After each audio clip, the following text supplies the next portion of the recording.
कुंड का पानी बना नोएडा के लिए काल। यमुना के रौद्र रूप में डूबे नोएडा के फार्म हाउस। फार्म हाउस में 5 से 7 फीट तक भरा यमुना का पानी। सड़कों पर पानी भरा है, चारों तरफ पानी ऐसे दिख रहा है जैसे कोई उफनता नाला। बाढ़ में डूबा एरिया नोएडा के उस इलाके का है जो इस वक्त में जगमग जगमग करता था। इस जगह पर पार्टियों का दौर चलता था। नोएडा के रईसों की शामें रंगीन होती थी, लेकिन यहाँ सन्नाटा पसरा है। इस इलाके में बने फार्म हाउस का बिजनेस पूरी तरह से ठप हो गया है। पार्टियों के लिए कई सारी बुकिंग कैंसिल हो गई है, क्योंकि अपने रौद्र रूप में आई यमुना नदी ने अपने डूब क्षेत्र को डुबो दिया है। नोएडा की सेक्टर 135 में जहां पर तमाम फार्म हाउस है और ये फार्म हाउस बड़े बड़े लोगों के हैं, जो लोग अपने शौक के लिए फार्म हाउस बनाते हैं और उनकी केयर टेक के लिए लोगों को छोड़ देते हैं। लेकिन आज आप इन फार्म हाउसेस का मंजर देखेंगे तो नोएडा का पूरा फार्म हाउस जो है वो पानी में डूब गया है और ये पानी है यमुना का पानी। जिस जगह पर ये सेक्टर 135 पड़ता है वहाँ पर हरियाणा और यूपी का बॉर्डर लगता है और आप देखें तो ये पूरी रोड जो है फार्म हाउसेस की है। अलग अलग तरीके के फार्म हाउस है यहाँ पर। नोएडा के सेक्टर 135 इलाके में एक दो नहीं बल्कि सैकड़ों फार्म हाउस हैं, जो इस वक्त यमुना के उफान में समाये हैं। सिर्फ ये फार्म हाउस ही नहीं डूबे हैं, बल्कि बाढ़ के इस पानी ने यहाँ काम करने वाले लोगों के पेट पर भी लात मारी है। इन फार्म हाउस में काम करने वाले हजारों लोगों को सुरक्षित जगहों पर भेज दिया गया है। अब जिस तरीके से बाढ़ जैसी स्थिति हो रही है, कितना बिजनेस पर असर पड़ रहा है? बहुत इफेक्ट पड़ता है। बहुत सी गायें थी यहाँ पे, काफ़ी गौशाला हैं, उन पे भी समस्या है। सारे टूट रहे हैं, हमने लोग छोड़ रखे हैं यहाँ पे, उनके भी साथ समस्या है। तो अब उनको सब लोगों को शिफ्ट किया है यहाँ से। शिफ्ट किया है, लेकिन बहुत सारे लोग ऐसे भी हैं जो फार्म हाउस तो बनाते हैं, यहाँ रहते नहीं है। केयर टेक के लिए उन्होंने लोगों को रखा है। वो लोग तो कह रहे हैं उनके मालिक तो उनको पूछने भी नहीं है। ऐसा भी है क्या? ऐसा अभी तक तो मुझे पता नहीं है। हमने तो अपने लोगों को सबको निकाल दिया यहाँ से, और रहने के लिए भी जितने भी यहाँ केयर टेकर हैं, आसपास के भी जितने, हमने अपनी प्रॉपर्टी में उनको रखा हुआ है। नोएडा में यमुना किनारे डूब क्षेत्र में रहने वाले लोगों के लिए बाढ़ किसी काल से कम नहीं है। लोगों की फसलें खराब हो चुकी हैं, घर का सारा सामान बह गया है, तो यहाँ काम करने वाले मजदूरों के लिए रोजगार का संकट भी पैदा हो गया है। सारा सामान बह गया आपका? तो अब तो काम भी नहीं हो पा रहा, सब्जियां भी खराब हो गई, फसल भी खराब हो गई। सब्जी भी खराब हुई, फसल भी खराब हुई, क्या करे? अब चुपचाप पड़े हैं। जो सरकार देखेंगे क्या करेगा। हाँ, न तो चले जाएंगे अपने बच्चे बुच्चे लेकर घर। तो सरकार की तरफ से खाना वाना मिल रहा है? हाँ, खाने तो मिल रहा है, कपड़ा लता तो कैसे चलेगा? सब तो उसी में बह गया। कोई मालिक आया मिलने? नहीं, मालिक कोई नहीं आए। हम लोग ठीके पर पैसा ठीका दे दिया और ठीका उसका पूरा हो गया। हम लोग का तो पैसे बचे नहीं, या कोई खेत वाला मालिक नहीं आया हमारे पास। अच्छा। अब तो सरकार देगा तो उसी के देगा पैसा। यमुना नदी में बाढ़ से पहले उसके किनारे के इलाके गुलजार थे। यमुना के डूब क्षेत्र में बने ये फार्म हाउस पार्टियों के लिए काफी पसंदीदा जगह थे, लेकिन बाढ़ की वजह से डूब क्षेत्र में बने फार्म हाउस का धंधा खत्म हो गया है। आप यहाँ पानी में क्या पानी देखने आए हैं? जी, देखना है, हमारा फार्म हाउस है ना यहाँ पे। अच्छा, कितनी बुकिंग्स कैंसिल हो गई? बुकिंग तो काफी कैंसिल होगी। जितनी बुकिंग थी, अब पिछले एक हफ्ते में कोई बुकिंग ही नहीं आ रही है, सारे बुकिंग कैंसिल हो रहे हैं। यमुना नदी अपने उफान पर है। दिल्ली से लेकर नोएडा तक यमुना नदी के किनारे के इलाके डूबे हुए हैं और चारों तरफ बर्बादी का मंजर दिखाई दे रहा है।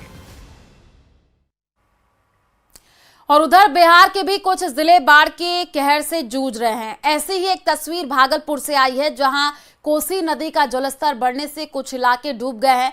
बाढ़ के पानी में कई गांव डूबे नजर आए हैं। खेत खलिहान और घर सब कुछ जलमग्न हो गया है। ग्रामीणों को सरकार की ओर से अब तक राहत राशि भी नहीं मिली है, जिस वजह से लोगों में अब गुस्सा है।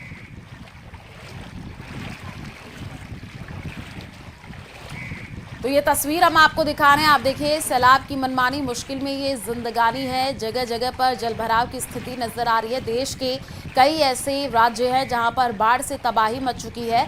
बाढ़ से तबाही की आप ये रिपोर्ट देखिए कि क्या हालात कहां पर बने हुए हैं। सैलाब का ये सितम है। कई राज्यों में बाढ़ से बेहाली आ चुकी है और ये घर हैं, मकान हैं, आप देखिए डूबे हुए नजर आ रहे हैं।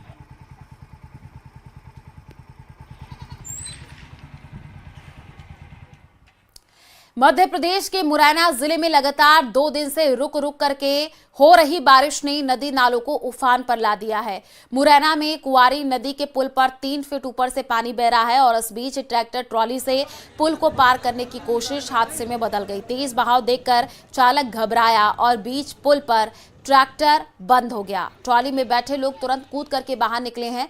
ग्रामीणों की मदद से अपनी जान बचाई है। बाद में ग्रामीणों और जेसीबी की मदद से ट्रैक्टर ट्रॉली को बाहर निकाला गया है। तो ये तस्वीर हम आपको दिखा रहे हैं। आप देखिए, घर बर्बाद हो चुके हैं, फसलें बर्बाद हैं, ट्रैक्टर ट्रॉली है वो भी डूबे हुए नजर आ रहे हैं। तो देश के कई ऐसे राज्य हैं जहां पर बाढ़ की वजह से इलाके प्रभावित हैं।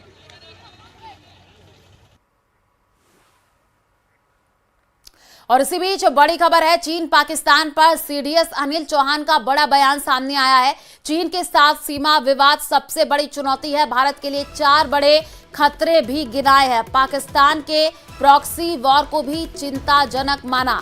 पड़ोसी देश के हालात गंभीर है। चीन पाकिस्तान हमेशा चुनौती बने रहेंगे। सीडीएस की तरफ से ये कहा गया। बड़ी खबर इस वक्त आपको बता रहे हैं, चीन पाकिस्तान पर सीडीएस अनिल चौहान का बहुत बड़ा ये बयान है। चीन के साथ सीमा विवाद सबसे बड़ी चुनौती है। भारत के लिए 4 बड़े खतरे भी गिनाए हैं। पाकिस्तान के प्रॉक्सी वॉर को भी चिंताजनक माना है। पड़ोसी देश के हालात गंभीर है। चीन पाकिस्तान हमेशा चुनौती बने रहेंगे। सीडीएस की तरफ से ये कहा गया है। तो बड़ा बयान ये माना जा रहा है।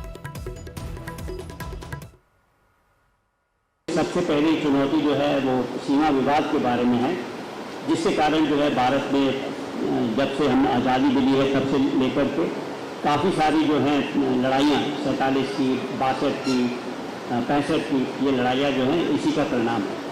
और इसमें भी मैं ये चीन के साथ जो हमारा सीमा विवाद है उसको मैं मुख्य मानता हूँ। और ये जो असुलझा सीमा विवाद चीन के साथ है उसे मैं सबसे बड़ी चुनौती मानता हूँ। देखिए, जहाँ तक कि लाइन ऑफ कंट्रोल पे क्या हालात हैं और क्या असर पड़ा है, मेरे ख्याल से ये बहुत ही छोटा वक्त है इस चीज़ के बारे में बातचीत करने का, क्योंकि ऑफ सिंदूर तो अभी कुछ दिन पहले खत्म ही हुआ। इसको हमें लंबे समय के दूरबीन से देखना पड़ेगा। आज की तारीख में आप देखें, क्या स्टेट स्पॉन्सर्ड टेररिज्म खत्म हुआ है? तो मुझे तो ऐसा नहीं लगता। क्यों? क्योंकि अभी भी infiltration attempt line of control के ऊपर हुए हैं और कितने हम लोगों ने टेररिस्ट मार गिराए हैं और कितने लोग वापस भाग गए हैं, तो आप लोगों ने खुद ही मीडिया में इसको कवर किया हुआ।